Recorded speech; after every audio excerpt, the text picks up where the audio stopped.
In 1191, monks at Glastonbury Abbey started digging in their own graveyard, in the rolling green hills of Somerset. 16 feet down, deeper than any normal grave, their shovels hit a hollow oak log. Inside it lay the bones of a man close to 7 feet tall, his skull marked by a deep wound that had never healed. And resting on the lid, a small lead cross, with one name cut into the metal, Arthur. For 800 years, almost everyone agreed on what that meant. A fake, a money-raising trick from the Middle Ages pulled by a group of broke, desperate monks. Case closed. But a few years ago, a team went back to that ground with tools those monks could never have dreamed of. And what came back from the lab didn't just tell us who was in the grave. It changed the question we'd been asking for 1,000 years. This story doesn't start in that grave, though. It starts with a book. Everything most people picture when they hear the name Arthur. The Round Table, the sword in the stone, Camelot, shining on a hill. A castle full of knights in polished armor. None of it came from history. It was built up, piece by piece, by storytellers in the Middle Ages.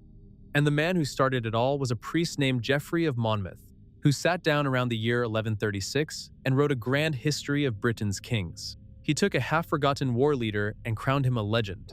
The writers who came after him added the rest: the table, the wizard, the magic sword. The problem? Geoffrey was writing more than 500 years after the things he wrote about. He claimed he was copying from an old book that nobody else ever saw. And the moment experts started checking his work, the cracks appeared. Dates that didn't line up, battles with no proof, kings who left no trace anywhere else. So the ruling came down hard, and it stuck. Arthur was a story, a beautiful, useful story, but a story. There was no real man under all that armor. But there was a problem the doubters could never quite bury, because Geoffrey of Monmouth wasn't the first to write that name down. Centuries before him, the trail already existed. Around the year 830, a Welsh monk put together a set of history books we now call the Historia Britanum, a book often linked to a writer named Nennius. And there, 300 years before Geoffrey ever picked up a pen, Arthur appears, not as a king, as a dux bellorum, a leader of battles. The book names 12 battles he fought against the attacking Saxons, ending in a great victory at a place called Mount Badon. 100 years after that, another set of records, the Annales Cambriae, the Welsh Annals, wrote down 2 notes that still send a chill down the spine. One marks the Battle of Badon, the other marks a battle called Camlin, where, the note says plainly, Arthur and a man named Medrawt both fell. Medrawt. The name that would echo down the centuries as Mordred. These weren't adventure tales stuffed with dragons and magic swords. They were dry, short, official notes. The kind of thing written by people with no reason on earth to make up a hero. And they were treating Arthur as a real war leader hundreds of years before the legend ever took its golden shape. So the ruling was never as clean as the doubters wanted it to be. Arthur, the crowned king, was almost certainly made up. But Arthur the soldier? That door never fully closed. And for a long time, prying it open any further seemed impossible. Which brings us back to those bones at Glastonbury. When the monks claimed they'd found King Arthur in 1191, the timing looked fishy. And honestly, it was. Their abbey had burned to the ground just 7 years earlier, in 1184. They needed money to rebuild, and nothing pulls in pilgrims and gifts of money like the most famous grave in the kingdom. So when the bones of a giant warrior just happened to turn up with Arthur's name attached, the doubters had every reason to roll their eyes. But the story the monks told came with exact, strange details. According to the writer Gerald of Wales, who claimed to have visited the abbey and handled the bones himself, the monks didn't just stumble onto the grave. They were tipped off.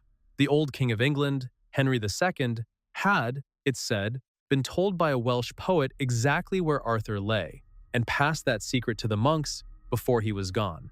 And then there was the cross. That thin sheet of lead, lifted from the grave, carried a line of Latin. In English, it read, roughly, "Here lies buried the famous King Arthur in the Isle of Avalon." Avalon, the magic island where the dying Arthur was carried away in the legend. The monks were claiming, in lead and iron, that their muddy abbey in Somerset was Avalon itself. For centuries afterward, the bones stayed at Glastonbury, drawing crowds and coins. In 1278, almost 100 years after the find, they were moved into a grand black marble tomb in front of the high altar, and the ceremony was no small thing.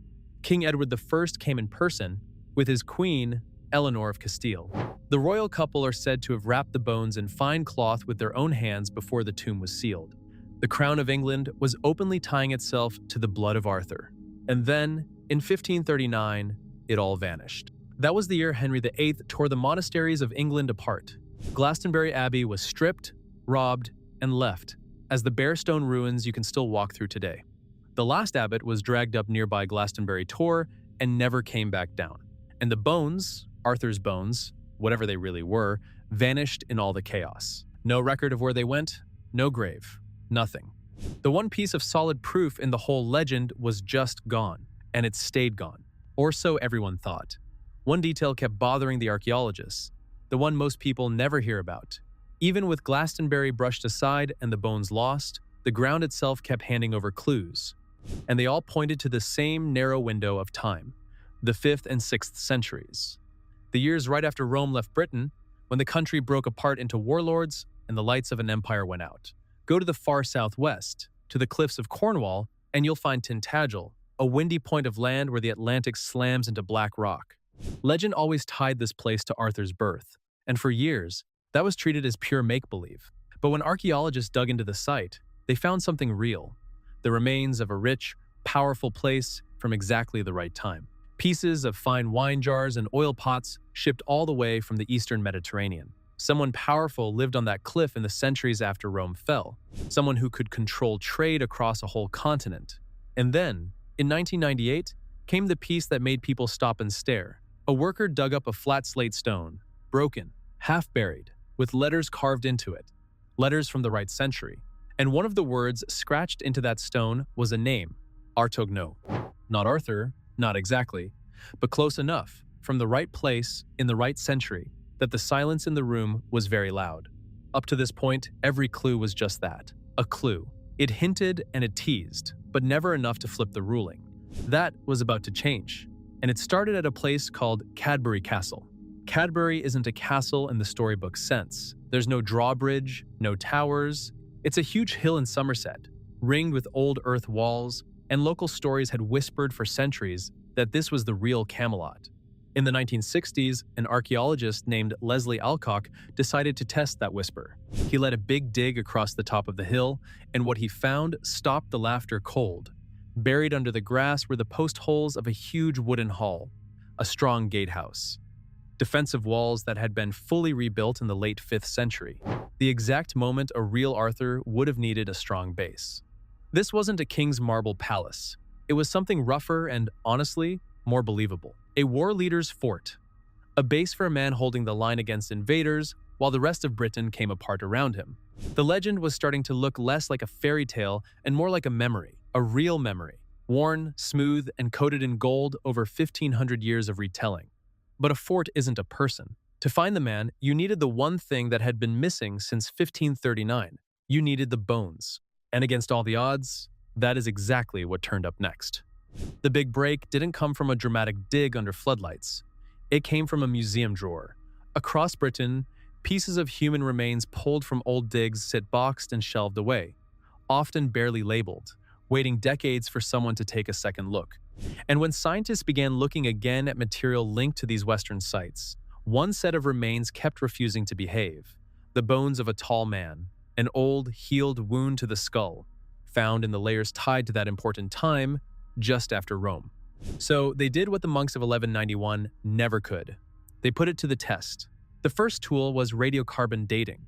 Every living thing takes in a steady amount of a radioactive kind of carbon while it's alive. The moment it dies, that carbon begins to break down at a fixed, steady rate. Measure how much is left, and you can read, like a clock, roughly when that person drew their last breath. The sample went into the machine, and the date that came back landed right in the late 5th to early 6th century. Not from the Middle Ages, not a fake dressed up by monks. The real window, the Arthur window. That alone would have been enough to make headlines, but it was only the beginning of what those bones were about to give up. If a real human being standing behind the most famous legend in British history is the kind of story you want more of, take 1 second and subscribe. This channel exists for exactly this. The oldest mysteries we have, cracked open by the newest science we've got. Now, back to the lab, because the date was just the first answer. The next test would tell us not when this man lived, but where he came from. Your bones and teeth are a record of your childhood, written in chemistry. As you grow, the water you drink and the food you eat leave behind certain signs, tiny amounts of elements locked for good into your tooth enamel. Those signs change depending on the rocks and the weather of wherever you grew up. Read them carefully, and the enamel becomes a kind of birth certificate, one that can't be faked.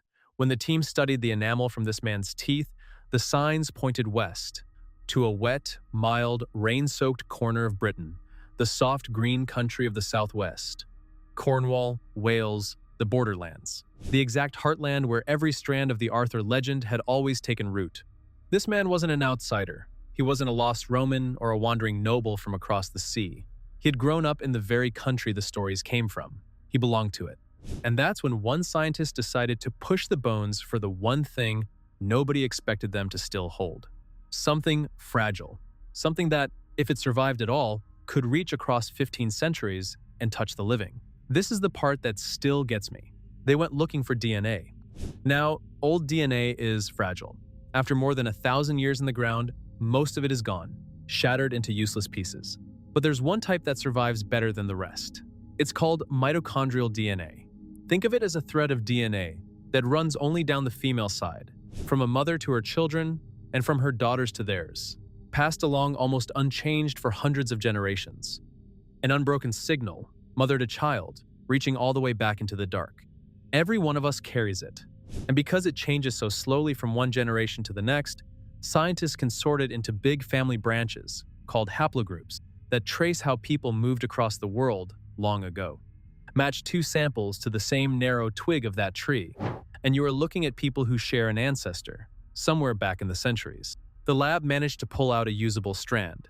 They read the code, and then they did the thing that turned a science result into something that raised the hair on the back of your neck. They compared it against records of living people, modern Britons, everyday families in the southwest of England and in Wales who had given DNA samples and had no idea their blood might be tangled up in a 1,500-year-old legend, and they found matches. Not one. A handful of them grouped in the same western area the isotopes had already pointed to. People walking around today, going to work, raising kids, carrying in their cells a thread from the mother's side that runs back to the same source as the man in that grave. Whoever this warrior was, he didn't vanish into myth. His family line lived on, and some of them never left home. There was one thing left to do: give him a face. Forensic artists can take a skull and rebuild a human face on top of it, layer by layer, using the depth of muscle and skin that the shape of the bone decides. It's the same science used to figure out who victims are in modern crime cases. They built him slowly: the broad cheekbones, the heavy brow, the set of the jaw, and there, just above the left temple, they rebuilt the wound, a deep,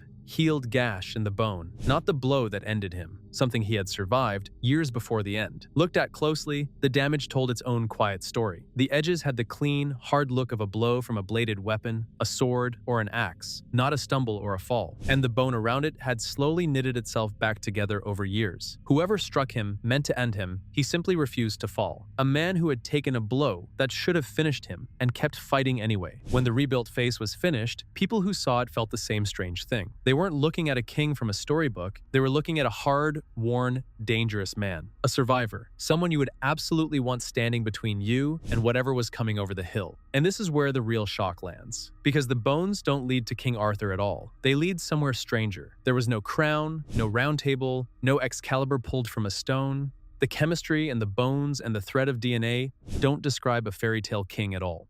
They describe something older and far more human. A war leader from Roman Britain.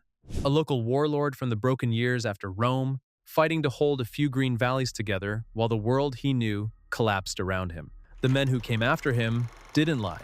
Exactly. They remembered.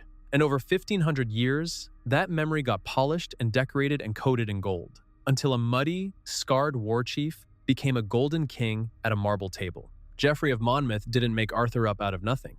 He was handed a thread, and he wove it into silk. The historians who spent centuries swearing there was no man behind the myth weren't all wrong.